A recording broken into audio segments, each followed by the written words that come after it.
Some people hire a maid, some employ a nanny, but if you're the Queen of England, your staff is just a tad larger. Try 1,200 people. In fairness to the Queen, Buckingham Palace has 19 staterooms, 52 royal and guest bedrooms, 78 bathrooms, 92 offices, and 188 staff bedrooms. The head of the Queen's household is Lord Chamberlain. No jewels are cleaned, flags flown, flowers watered, or trumpets blown without him knowing. Next closest to the Queen is the 9 ladies-in-waiting. These duchesses, countesses, and other fancy ladies act as assistants to the Queen. The number 1 lady-in-waiting is Fortune Fitzroy, Duchess of Grafton, who is 95 years old. Wait, shouldn't the Queen be serving her? The ladies-in-waiting should not be confused with the Queen's wardrobe department, which numbers 12 staffers. They record all her outfits and hats in a spreadsheet, ensuring no repeats. And before the Queen wears a new pair of shoes, one of them will actually break them in for her to loosen up the leather. The Queen also has a money manager called the Keeper of the Privy Purse, to make it the most British-sounding name possible. The Keeper also administers the Royal Philatelic Collection, otherwise known as her enormous stamp collection. And to make sure Her Majesty is on time, the palace employs a certified horologist, known as the Royal Clockwinder. Show of hands if you thought horologist meant something different? Yeah,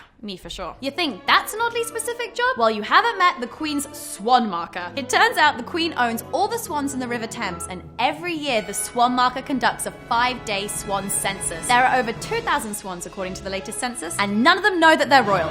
Because they're swans. One of the older positions, and also the most celestial, is the Royal Astronomer, which has been in existence since 1675. Now mostly honorary, the Royal Astronomer must be on call to advise the Queen of the cosmos, should she request it. Yes, Queen, that asteroid is headed straight for us. Ew.